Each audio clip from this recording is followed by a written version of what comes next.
तेजस्वी यादव ने एक लिस्ट जारी कर पीएम मोदी से पूछा कि अब किसे परिवारवाद का शहजादा कहेंगे। उन्होंने कहा कि ऐसी पहली बार है कि 2 नेता के बेटे निशांत कुमार और दीपक प्रकाश बिना किसी सदन के सदस्य बने मंत्री बन गए हैं।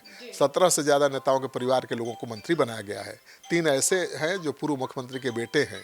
अब भाजपा को परिवारवाद पर बोलने का कोई हक नहीं रह गया है। तो तेजस्वी यादव की रणनीति साफ हो गई है। सम्राट से मुकाबले के लिए तेजस्वी की नई strategy. A to Z fail, अब एमबॉय पर लौटेंगे।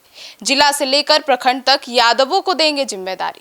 नमस्कार, आप देख रहे हैं सिटी पोस्ट लाइव। मैं हूं सृष्टि राज। सम्राट सरकार के कैबिनेट विस्तार के अगले दिन तेजस्वी ने अपनी रणनीति का खुलासा कर दिया। अब तेजस्वी यादव भी लालू की राह चलेंगे। आरजेडी में A to Z यानी कि सभी जाति की जगह अब एक बार फिर से MY को ही तवज्जो दी जाएगी। अब क्या होगी तेजस्वी की आगे की रणनीति, इसके बारे में विस्तार से बताएंगे chief editor Shrikant Pratyush sir. फिर से लालू फॉर्मूला पर चलने की तैयारी में है तेजस्वी यादव। देखिए, सम्राट कैबिनेट के एक्सपेंशन के बाद उन्होंने प्रेस कॉन्फ्रेंस किया आरजेडी कार्यालय में, और तेजस्वी यादव ने आरजेडी के संगठन में बड़ा फेरबदल करने का संकेत दिया है। जिला से लेकर प्रकोष्ठ स्तर के नेताओं को बदलने का ऐलान किया है। पार्टी के सीनियर लीडर के साथ मिलकर तेजस्वी लगातार इस पर मंथन कर रहे हैं। जल्द नए संगठन का गठन किया जा सकता है, और तेजस्वी यादव ने कहा है कि हम लोग अपने संगठन को पूरी तरह से रिफॉर्म करने जा रहे हैं। हम अपने कैडर को मजबूत करेंगे। जिला से लेकर प्रकोष्ठ तक में सिद्धांत और विचारधारा को मानने वाले लोगों को जगह देंगे। सर, तो पूरे फॉर्मूले पर क्यों लौट रहे हैं तेजस्वी यादव, लालू वाले फॉर्मूले पर?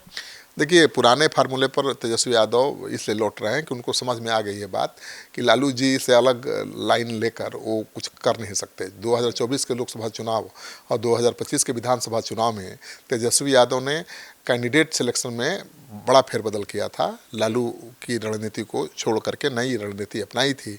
लालू यादव के 30 साल के जो फार्मूला था MY, उसको आधार न बनाकर टिकट देने का आधार कुछ और बनाया था। जातियों पर भी दांव लगाया था, कई जातियों पर। मतलब यादव और मुस्लिम पर नहीं फोकस करके कई जातियों को लुभाने की कोशिश की थी, लेकिन इसका उन्हें फ़ायदा से ज़्यादा नुकसान हुआ है।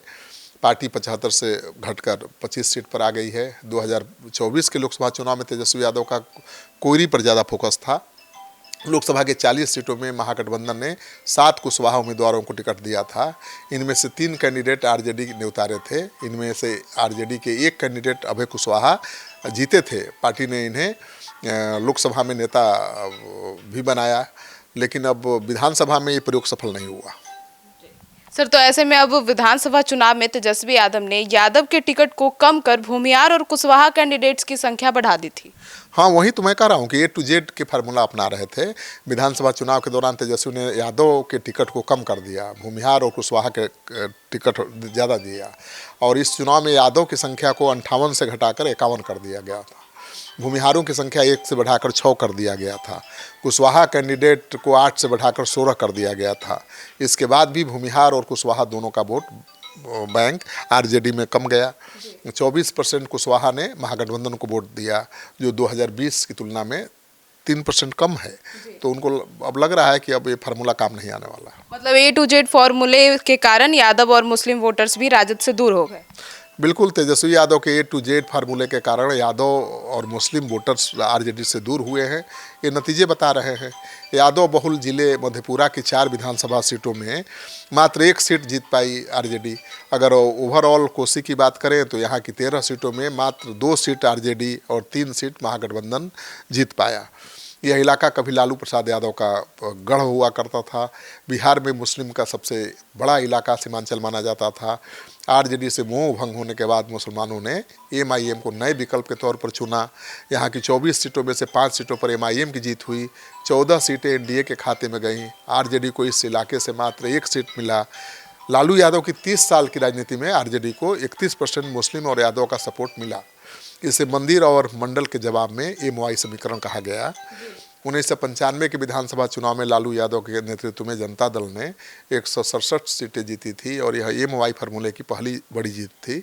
इसके बाद 2005 तक लगातार लालू यादव इसी फार्मूले पर जीतते रहे। सर, तो अगले चुनाव में नीतीश नहीं सम्राट से है तेजस्वी का मुकाबला, अब आसान तो नहीं होगा?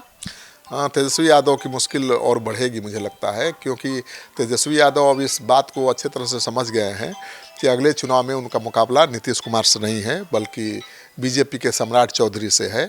और दोनों की कोशिश नीतीश कुमार के जो कोर वोट बैंक है उसमें सेंधमारी की होगी। सम्राट चौधरी अभी से इस वोट बैंक की किलाबंदी करने में जुट गए हैं। यही कारण है कि सम्राट के 35 मंत्रियों के कैबिनेट में लगभग 70% मंत्री पिछड़ा, अति पिछड़ा और दलित कोटे से बनाए गए हैं। इन्हीं 3 कैटेगरी को नीतीश कुमार का कोर वोट बैंक माना जाता है।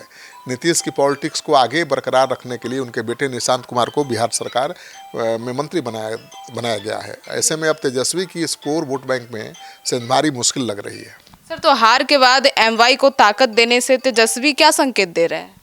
देखिए, 5 मार्च को नीतीश कुमार ने मुख्यमंत्री पद छोड़ने का ऐलान किया। इसके बाद तेजस्वी यादव ने अपने एमवाई समीकरणों को मजबूत करने के लिए 2 काम किए। राज्यसभा चुनाव के बहाने तेजस्वी यादव ने ओवैसी की पार्टी एमआईएम को साधा।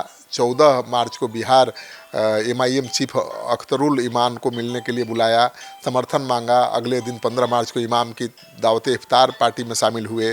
मुस्लिमों को मैसेज दिया कि हम जरूरत पड़ने पर एक हो सकते हैं। 7 अप्रैल को तेजस्वी यादव अपने पुराने साथी पूर्व विधायक राजवल्लभ यादव से मिलने उनके घर पहुंचे नवादा। राजवल्लभ के बेटे का हाल में निधन हुआ है। तेजस्वी यादव ने यादव वोटरों को मैसेज दिया कि सत्ता रहे या न रहे हम साथ हैं। खास बात यह है कि इस मुलाकात में तेजस्वी के साथ राजवल्लभ के विरोधी कौशल यादव भी मौजूद थे। राजवल्लभ की पत्नी विभा देवी जेडीयू से विधायक हैं। विधानसभा चुनाव से पहले ही उन्होंने पाला बदला था। सर, तो तेजस्वी यादव परिवारवाद, नौकरी और महिला के मुद्दों पर सरकार को भी घेरते नजर आए।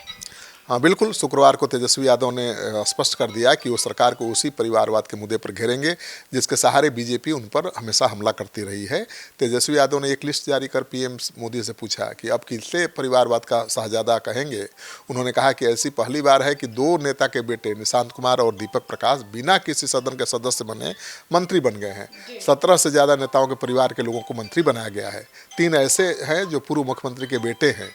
अब भाजपा को परिवारवाद पर बोलने का कोई हक नहीं रह गया है। तो तेजस्वी यादव की रणनीति साफ हो गई है। तो सुना आपने, तो तेजस्वी यादव जल्द बिहार की यात्रा पर भी निकलने वाले हैं और उन्होंने कहा है कि इसका पूरा ब्लूप्रिंट प्रदेश अध्यक्ष मंगनी लाल मंडल तैयार कर रहे हैं। उन्होंने कहा महिलाओं के पैसे, सरकार के वादे, जनता को फ्री बिजली, युवाओं के रोजगार के मुद्दे को वो सड़क से सदन तक उठाएंगे। अब आपकी क्या राय है तेजस्वी यादव के इस नए रणनीतिक फैसले को लेकर? अपनी राय जरूर बताइएगा। धन्यवाद।